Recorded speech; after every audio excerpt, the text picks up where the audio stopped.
London 2011, a night of rampage, the moment a year ago to the day when a gang of thugs terrorised diners in a smart restaurant.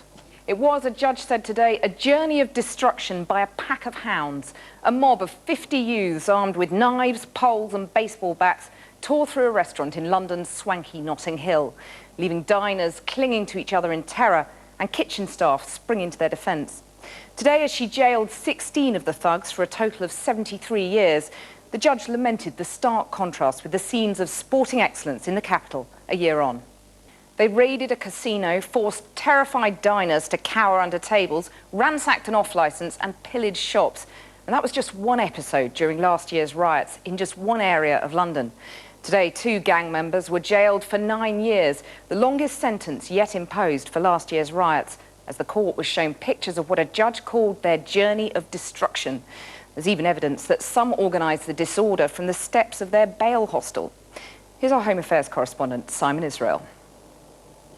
The LADBROOKE Grove Blood Gang were out that night, the night of August the 8th, 2011, for more than blood.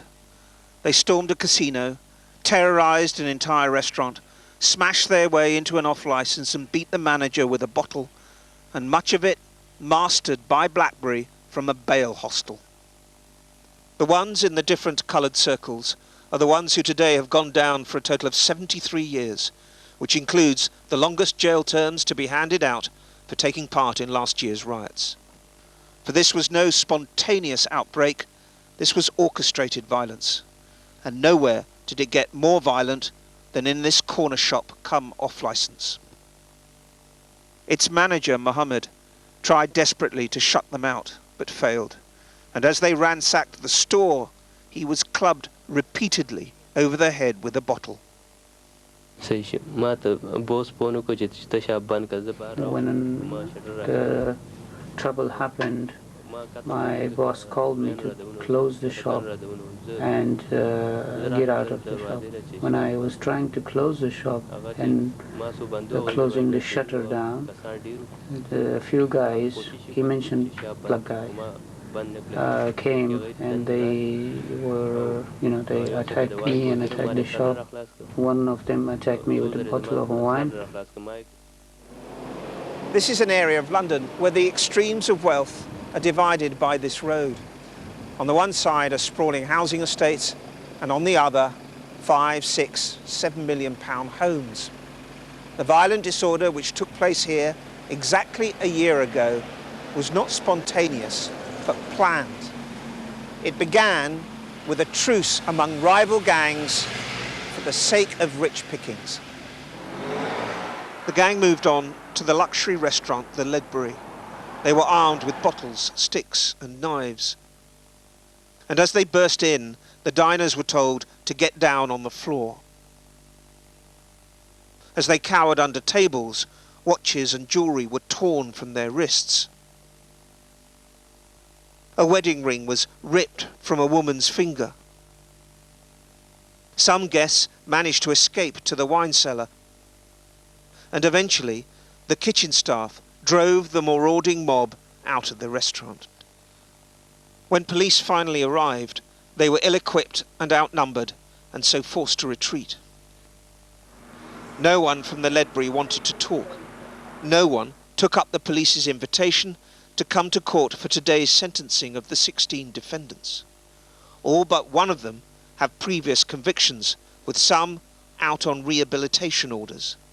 They range in age from 14 to 23, but the vast majority were teenagers at the time.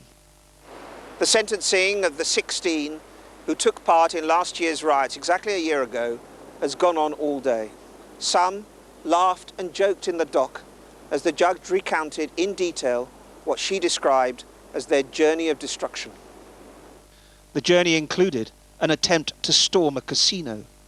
One of the staff tried to beat them back with an umbrella, for he too was forced to beat a retreat.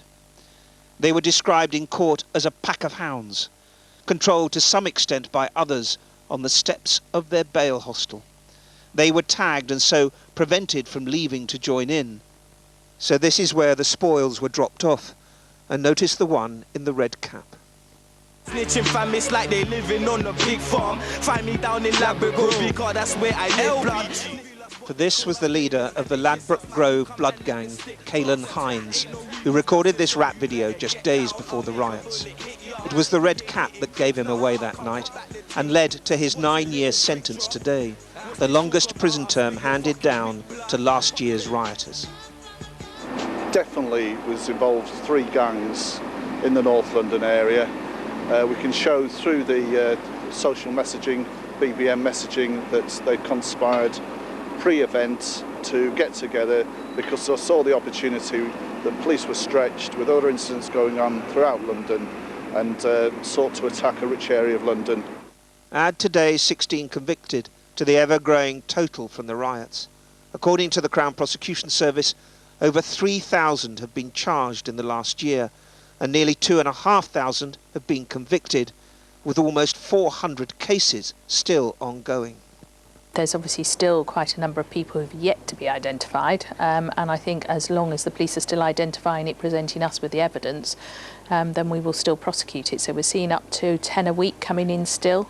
They're obviously the harder ones. They're the ones that haven't been caught immediately. They're the ones where we need to piece the evidence together, and they're more complicated, but I still think that there are enough there to prosecute.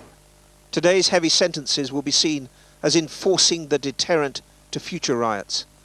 But on the night of August the 8th a year ago, there were 40 to 50 who'd taken to the streets in this affluent area of London, and only a third have been convicted so far.